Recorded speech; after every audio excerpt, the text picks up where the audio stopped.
Hello, good afternoon, everyone. Is my screen visible? Yes, Yes, ma'am. ma'am. Screen visible and you are audible, ma'am.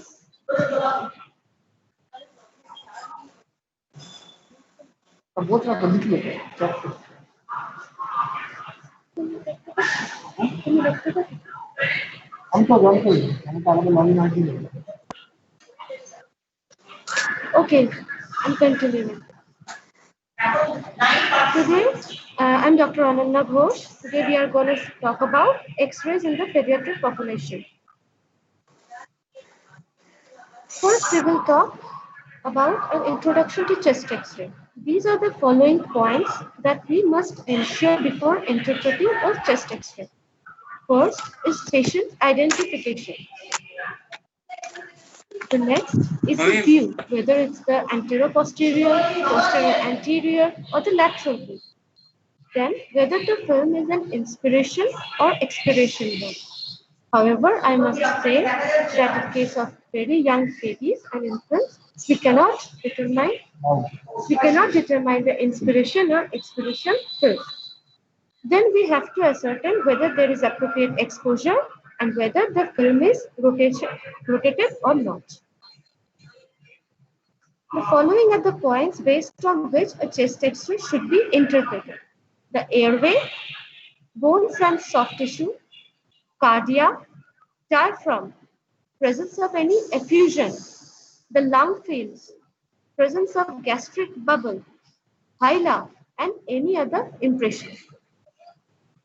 This slide shows a normal chest X-ray. I have already marked the different structures over here. There is nothing to explain in this slide. Now, there is a very frequent confusion regarding the view, whether we are PA view or is it the AP view. Now, this slide is to clear the confusion. In a posterior anterior view, the scapula is seen in the periphery of the thorax, whereas in the AP view, it is seen over the lung fields.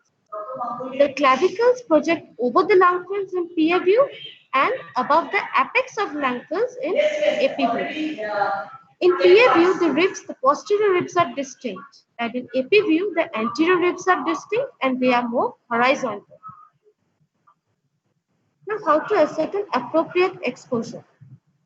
The vertebral spine should be visible up to the T4 level and not very clearly visible to the cardiac shadow. Bronchovascular markings should be visible close to the periphery. The underexposed film will look white and the vertebral shadow is not at all seen clearly. In overexposed films, the plate looks black and the lung markings are not seen through the periphery. Here I have shown two types of X-rays. The left-hand side is the one with underexposed. You can see the whitish background. There is no clear-cut demarcation of the thoracic vertebrae. And in the right-hand side, you can see a grossly overexposed film. The lung fields appear very black with no bronchovascular markings. Next is rotation. Rotation can be assessed by observing the clavicular heads and the distance from the spinous process. Ideal, we should aim for a central position in chest X-ray. And how do we know whether it's a central position?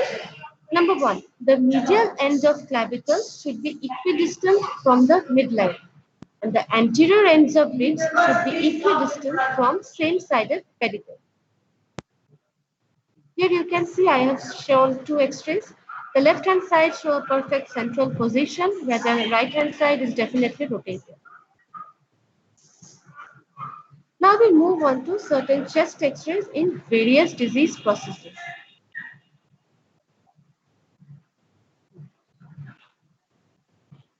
The first one is pneumonia. There are two types of pneumonia, lobar pneumonia and bronchopneumonia. Pneumonia is characterized by the presence of consolidation. Consolidation is a dense, homogeneous opacity with diffuse margins.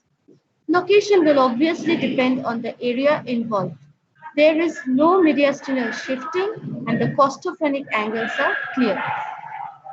Here I have shown two types of X-ray. The left-hand side shows the right upper lobar consolidation. You can see it with diffuse margin, homogeneous opacity, presence of air bronchogram, and the right one is one of bronchopneumonia. The next is lung collapse. Lung collapse also appears as a dense opacity, but this one has sharp margin. The location depends on the blocked bronchus. Area of the collapsed lung is much smaller than the normal radiological area of the lung portion involved. The apex always points towards the hilum, and lung collapse may often be associated with mediastinal shift through the same side. Here is an X-ray showing right upper lobar collapse with obvious mediastinal shifting. Here you can see that. Next, we move on to lung abscess. Lung abscess is a cavity present within the lung field. It is thick-walled, has smooth inner margin, may contain air fluid level, and it is often associated with surrounding infective changes in the lung parenchyma. Next, we move on to miliary tuberculosis. In miliary tuberculosis, the extra finding is of diffuse, evenly distributed, small, dense, and well-defined opacities resembling melanocytes. Hence, the common extra finding in children. Hyperinflation. A hyperlucent lung field is presence of less amount of bronchovascular markings per unit area. The lung fields appear more black. More than 6 anterior ribs and 10 posterior ribs are visible in the middle.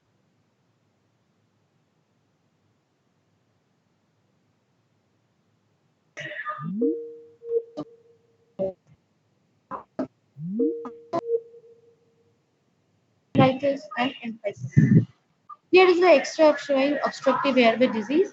You can see the hyperinflated lung fields. There is widening of intercostal spaces, black lung fields, less number of bronchovascular markings, flattened dome of diaphragm. It's very classical. Next, we move on to pleural effusion. Pleural effusion appears as a homogeneous opacity, which obliterates the costophrenic angle. In mild to moderate, you can see the meniscus sign. And large effusions are often associated with mediastinal shifting to the opposite side. Here you can see X-ray of a massive pleural effusion with. Move on to pneumothorax. A pneumothorax presents with a hyperlucent area without any lung bulging. We can see the collapsed lung as a globular opaque mass and sharp margin at the height. And often there is mediastinal shift. You can see here, this is a small kid presented with pneumothorax. There is a loose pneumothorax causing mediastinal shift to the opposite side. This is a lateral view. Now we move on to pneumatocysts. Pneumatocysts are intrapulmonary air-filled cystic spaces. They have a smooth margin, they are thin-walled and regular, have little fluid, and may rupture to cause pneumothorax. Pneumatocysts are always a result of a lung inflammation. Here is another example of a pneumatocyst on the left-hand side, on the right-hand side, with the pneumothorax on the left-hand side and the intercostal drainage tube in position. Next, we move on to hydropneumothorax.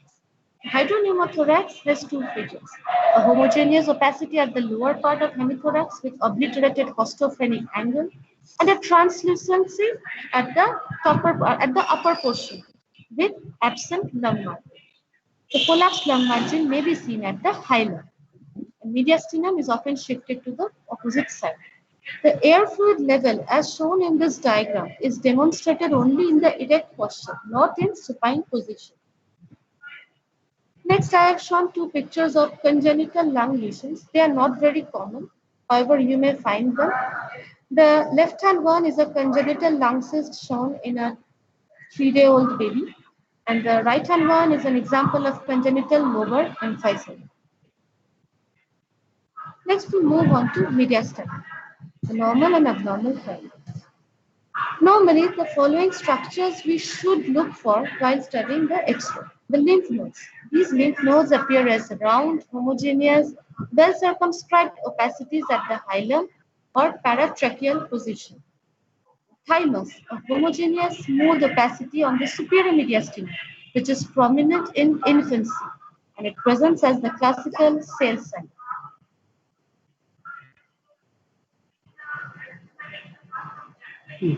Mass, a larger, well or ill-defined opaque shadows with occasional pressure effects.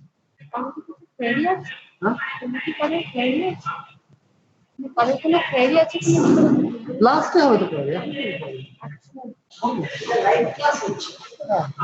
Here is an extra showing the normal mediastinum. Here is the aortic arch. You can see I have already labeled them. This is a normal mediastinum. There is no enlarged lymph nodes, or there is no thymus is not seen in this case, and there is no mass of this. This is a chest X-ray PA view in a 2-month-old baby. Here you can definitely see the thymus, which presents as a homogeneous opacity with a clear-cut margin, like the sail of a boat, hence the call sail sign. Next is an X-ray of mediastinal widening. This mediastinal widening is due to hilar lymphadenopathy involving the superior mediastinum. Next, we move on to assessment of the cardia. The cardia involves the heart shadow, and then the vessels. Then there is the aortic arch, then the aortic knob, then aorticopulmonary window, then the pulmonary trunk, SVC, and IVC. Important in assessing the cardia is determining the cardiac size and to comment whether there is cardiomegaly or not. To comment on cardiomegaly, we have to calculate the cardiothoracic ratio. This is calculated as shown in the picture. We draw a straight line along the middle and take the maximum breadth of the cardiac shadow on either side of midline, then add them up and divide it by the thoracic width. This will give you the cardiothoracic ratio. The normal CT ratio is 0.5. More than 0.5 suggests cardiomegaly.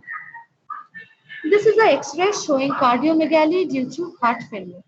You can see the associated congestive cardiogenic pulmonary edema as the classic bat wing pattern involved in the both lungs. Cardiomegaly due to heart failure, it may be due to right ventricular or left ventricular failure. Left ventricular hypertrophy presents as increased in the cardiomegaly with the apex turned down and out, and the right ventricular up, the apex is turned up. Next is cardiomegaly due to pericardial effusion. There is obvious increased cardiothoracic angle, obliteration of the normal borders, more acute cardiophrenic angles, pulmonary oligemia, and in case of massive pericardial effusion, you will get water bottle heart. Now next I will show some pictures of congenital cardiac lesions. Here is one of phallostreptology. You can see the classic boot-shaped heart or core and suborn as it is known. This is due to the right ventricular hypertrophy causing the shifting of the apex to the up. Next is the typical egg on side appearance in case of transposition of red arteries. This is a X-ray of total anomalous pulmonary venous connection, but I must say this typical figure of 8 or snowman sign does not present in the newborn period. This is a case of chronic DAPVC uncorrected that will lead to this structure. This is an X-ray showing dextrocardia, but this is an isolated dextrocardia without any situs inversus, because you can see the liver shadow is present on the right. Next, we move on to some abnormalities in the diaphragm. The left-hand one is the eventration of diaphragm. It occurs when there is weakness in the diaphragm leaflet. So you can see there is bulging of the gut contents, abdominal contents into the thoracic cavity, but you can see a definite, the dome of the diaphragm is definitely present. To the right is the case of congenital diaphragmatic hernia, where there is absence or defect in the diaphragm leaflet, leading to herniation of gut loops into the thoracic cage. Next, we show 2 X-rays of tracheoesophageal tissue. It is diagnosed by passing a radio-opaque orogastric tube through the mouth and then witnessing the coiling of the tube. In the 2 X-rays, you can definitely see the coiling of the tube and the inability to pass it beyond a certain point. Next is the presence of foreign body in trachea and esophagus. In the PA or AP view, you can definitely see the foreign body lodged in the neck or in the upper part of the chest, but you definitely need a lateral view to ascertain whether it is in the trachea or the esophagus. And in this case, as you can see, it is in the esophagus. Next, we go for some acquired tracheal abnormality. The left-hand sign is the steeple sign, which is very characteristically found in acute laryngotracheobronchitis or flu. And the right-hand sign is due to the inflamed epiglottis in acute epiglottitis presenting the thumb print sign. Now we move on to some abdominal X-ray.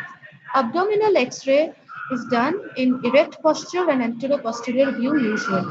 Helps in detection of pneumoperitoneum, gut perforation, and other congenital anomalies. This is an X-ray showing a pneumoperitoneum. You can see the gas below the right dome of diaphragm. Now, I must say, many often people confuse between gas bubble of the stomach that is present below the left dome of diaphragm. But you have to be very careful to see whether there is any free gas present below the right dome of diaphragm to comment on this pneumoperitoneum. Next is the classical double bubble sign in a case of duodenal atresia. This is a barium mean X-ray in a case of Hirschsprung disease. You can see the ganglionic segment is constricted narrow followed by and which is preceded by the enlarged metaphor. This is a X-ray of historical importance. In case of imperforate anus, previously we used to do an invertogram by placing a coin in the anal opening, and this X-ray is taken. We can see the absence of the air going to the anal opening. Next is an extra important X-ray of necrotizing enterocolitis, which is a very common complication seen in preterm newborns. In case of NEC, as you can see, as I have shown, the gut looks are swollen. There is gut wall edema with often presence of gas bubbles within the gut wall, and there is dilatation in iris. Next, we move on to some important bone X-ray. The following points are to be emphasized while reading a bone X-ray. The cortical outline, bony matrix, generalized and localized changes, epiphysis and metaphysis, and joint space. Rickets. In active rickets, the following we get the X-ray features. Metaphysis cupping, widening of metaphysis, fraying of metaphyseal end, increased distance between metaphysis and epiphysis, double contouring of periosteum. We can sometimes get green stick fracture. And in an X-ray with healing rickets, we get the zone of preparatory calcification. This appears as the line of calcification at the epiphyseal end of osteoid tissue at its junction with the growth of bone formation. There is obviously progressive mineralization of osteoid tissue. Here is an example of active rickets. You can see in the tibia, see the generalized osteopenia with double contouring of the bones, cortex. There is metaphyseal widening, cupping, fraying, and so is in the wrist. However, I must say you may not get all the findings in a single X-ray. This is an example of healing rickets. I have already marked it. You can see the two lines of calcification in this case. Next, we move on to scurvy. The extra features of scurvy include the following.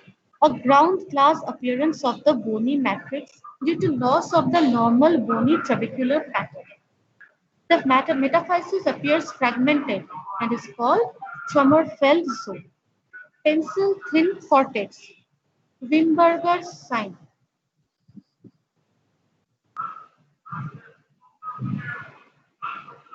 The Wimberger sign is a pencil-thin cortex outlining the ground glass epiphysis like a signet ring. Then we get the white line of Frenkel at the metaphysis end, zone of rarefaction. Then we get the Pelkin spur. This Pelkin spur is the projection of the Frenkel's line close to the zone of rarefaction. Epiphyseal separation. And we may also get subperiosteal hemorrhage with calcification of hematoma.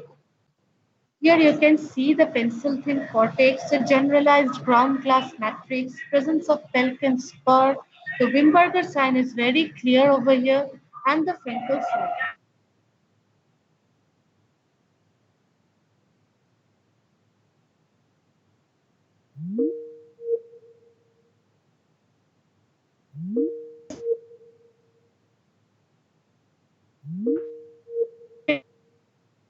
involves the long bones and results in double contouring of bony cortex.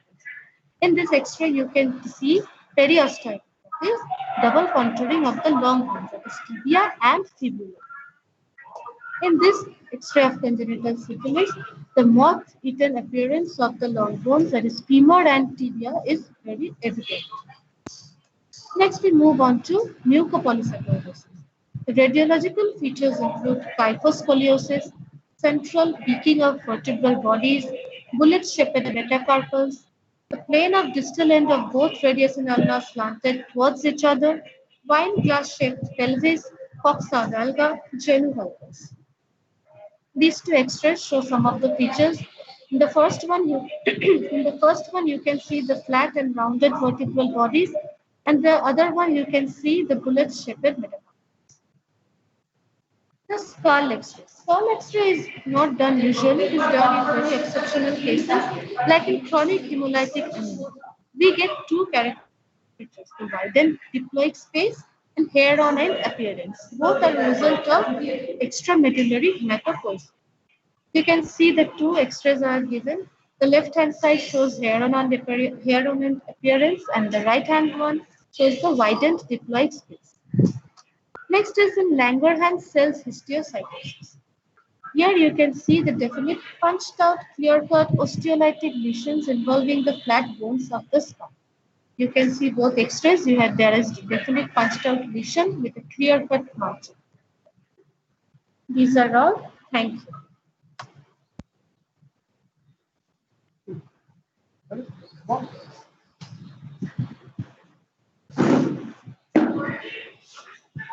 Hello?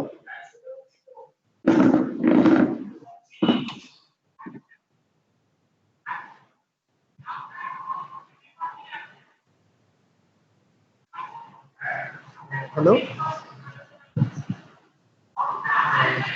Can you hear me? Hello? Yes, sir. Participants.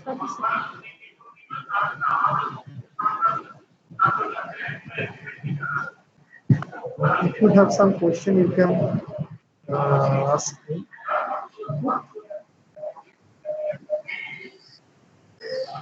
Hello?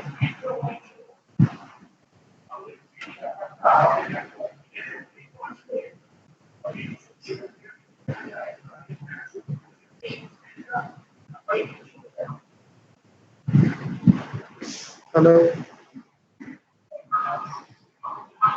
Hello? Do you have any questions regarding this slides?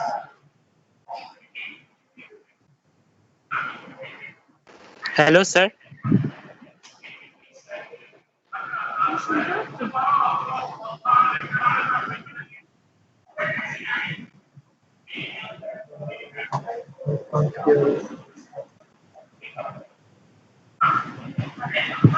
So, just tell me, what is the difference between, how will you differentiate pneumonia X-ray and a collapse X-ray? Is this clear for you? Here, may lower pneumonia and collapse may look same. So, you have to look for that. But in case of collapse, the margins will be very clear. Okay. And, collapse will draw the mediastinal structure towards the mission site. Okay. So there is a very good X-ray for that.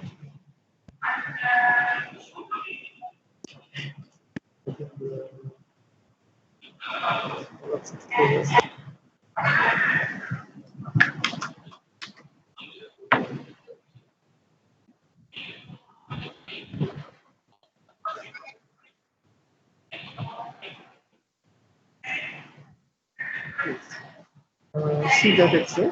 So this collapse has drawn this trachea to that side. Okay. So trachea is shifted towards right.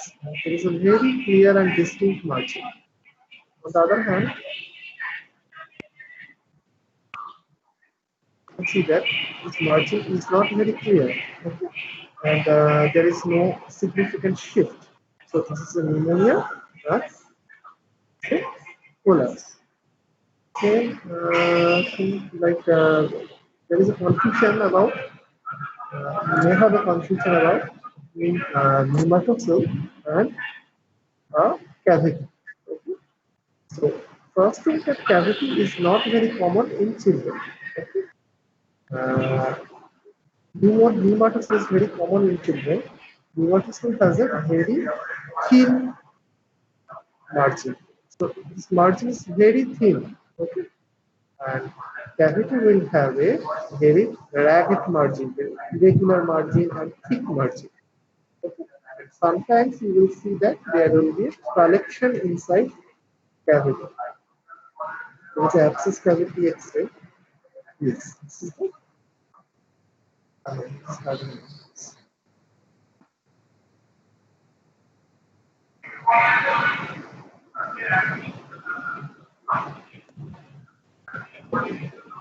So this is an abscess cavity. You can see that margin is so much thick.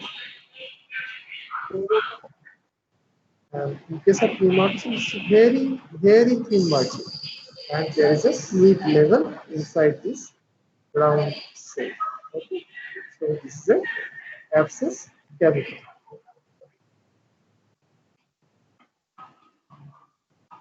Uh, Pleural effusion, you have to always check for angles. Okay. Sometimes you will see this type of X-ray with angle. There may be angle very clear. Okay. So suppose there is a mediastinal, there is a mass inside in the lung. It's not very uncommon. In case of some childhood malignancy, there you may have large masses inside the chest. Okay. And you may have, you may apparently look like that there is a massive effusion involving whole hemiplex. But then you have to look for this angle. In case of mass, the angle will be clear. But in case of effusion, the angles may not be clear. So, but definitely the test to differentiate between them is by a test used. Okay.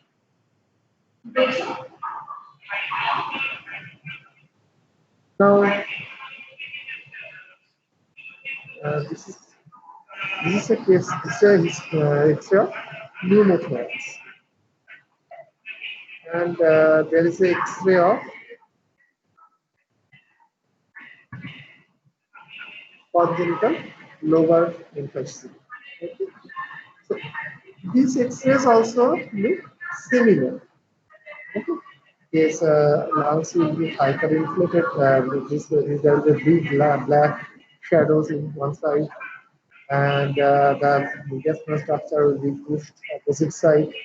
So, but if you look very intensely, then you will find that there is some lung marking in this X-ray, but which will be absent in case of pneumothorax X-ray. Okay. So if you don't look for that, then you will is a pneumothorax X-ray. It's completely black. And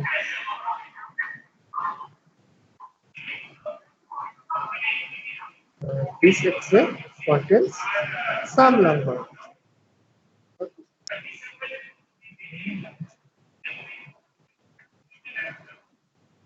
Mediastinum X-ray important is three structures are very important: thymus and ligament. Okay, for children. Thymus is a very it's made most of the time. Thymus is a physiological enlargement of thymus. Okay, uh, this thymus, if there is a thymus enlargement, then there will be concave shadow. Okay, so this looks like it.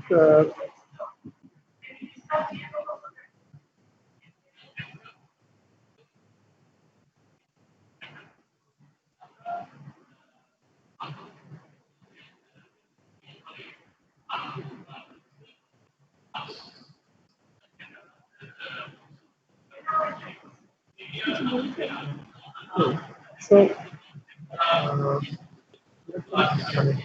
The cell size looks like this.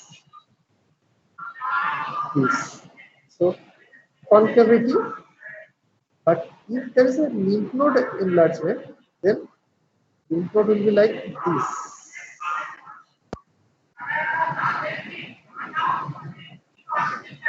Okay, so then Hello? convex, lymph nodes will be Hello, sir. convex. Okay, cardiac enlargement may be of two types. One is right ventricular enlargement and left ventricular enlargement. The Hello? right ventricular enlargement will cause like boot-like shadow. Okay,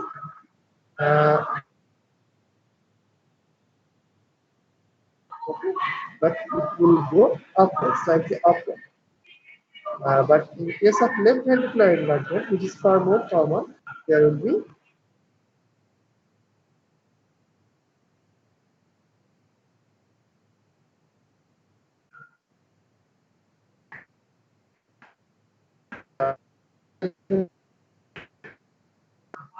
heart enlargement of heart itself, or there may be pericardial effusion. In case of pericardial effusion, this angle, this is called cardiophrenic angle. Look at this cardiophrenic angle.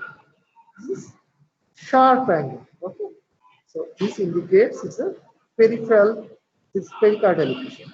And look at this outline. This outline is very clear, but this outline is not that clear. Okay, so this is also feature of pericardial effusion. Then there will be very clear-cut outline. This angle will be very sharp, and this shape of the heart is like a leather bottle. Okay, so leather bottle is nothing like that. If you put some water inside a plastic bottle or plastic bag also, and you keep that bag on the table, the bag will take a shape of round shape. Okay, so that is called leather bottles. Thalars of petrology, this is classically called Pond's about the special type of book, but why this things happens. Uh, the apex moves upwards. So this is due to the components of thalars are right ventricular enlargement. So due to this right ventricular enlargement, this uh, this apex moves upwards, and then there is a empty pulmonary vein. Okay, so why this empty pulmonary vein? Because of this pulmonary stenosis. Okay, so for these two reasons, this X-ray occurs. Okay, now transposition of aorta has a this TAPVC. So TAPVC, most of the time we will get TAPVC newborn X-ray. Okay, but this X-ray doesn't look same like this in case of newborn. Okay, you will find most of the time X-ray like ARDS. Sorry, ARDS, RDS, respiratory distress syndrome. So lungs field will be hazy, bilateral, ground plus opacity. So it is very difficult to differentiate a PTBC X-ray from a RDS X-ray. Okay, so you have to use a clinical judgment. If there is a long-standing PTBC, then you can see this type of X-ray. But remember that in examination, you will most of the time this type of X-ray will have mediastinal enlargement. So don't miss mediastinal enlargement and just tell that it's a clear PBC X-ray. Okay. Dextrocardia. Whenever you will get a dextrocardia X-ray, just check that marking. First, you have to check for marking. Then you have to check for liver shadow. Okay? There may be a you may have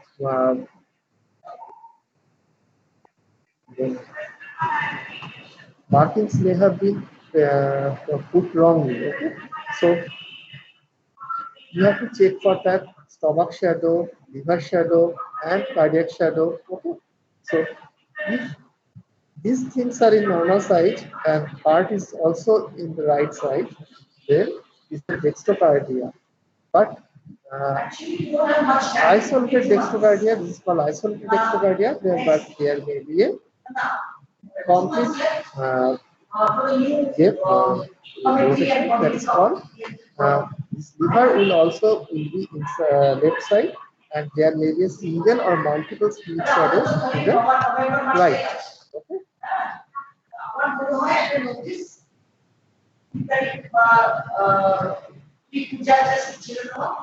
is a X-ray of diaphragmatic evacuation. Evacuation, there is a difference between evacuation and hardening. In case of evacuation, there will be a three-part margin showing the contour of diaphragm. But in case of hernia, this margin will not be present. Okay. So what you are seeing in the chest are the intestinal saddles. Okay. So intestines are moved from the abdomen to the chest. Okay. Tracheoesophageal fistula is another thing where for diagnosis of when you suspect tracheoesophageal fistula,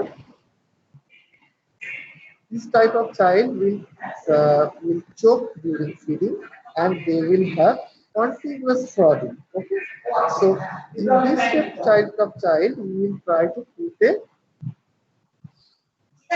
orogastric tube or mesogastric tube. Radio opaque tube should be put inside, and it should be a stick tube. Okay, so you have to put that tube, and if there is a tracheoesophageal fistula, most of the time the tube will not pass and it will coil in the neck.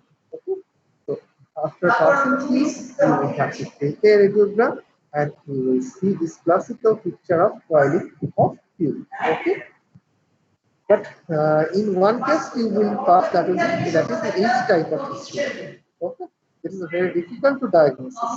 So for each type of fistula, you have to put dye, and you will see the trickling of dye in the trachea. So whenever you will get a foreign body X-ray, please take a lateral view.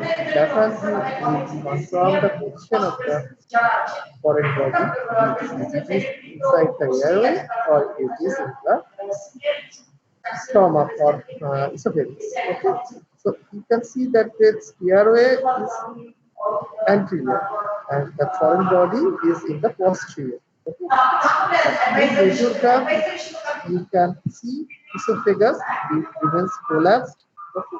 You are seeing this black shadow is shadow of trachea and esophagus is there, but this collapsed. And foreign body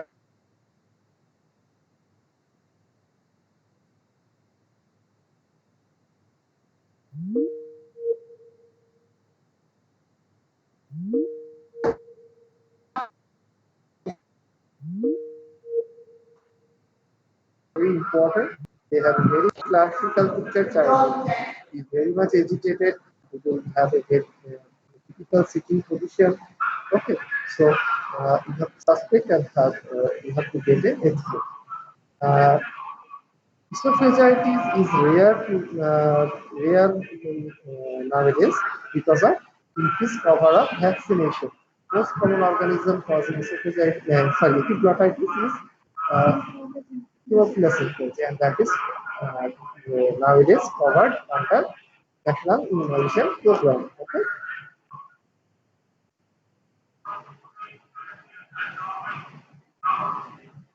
So this is a gas under diaphragm X-ray. This is a huge gas under diaphragm. You may not see that huge gas under diaphragm all the time. You may have a chink of gas shadow under diaphragm.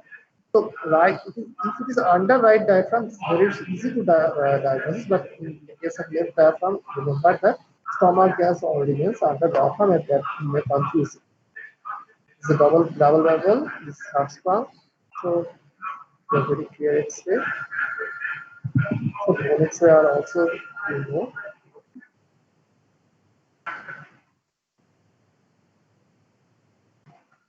Thank you. You have anything to know? you have any confusion, you can ask me, or I will.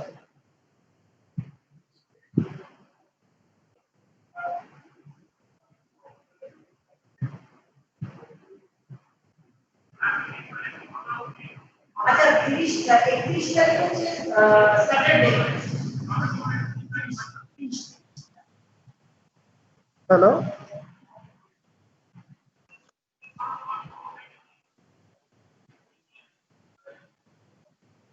Uh, am I audible? Hello? Yes, sir. Audible, sir. Okay, I am leaving. Thank you for having this class. Sir, there are doubts in the chat.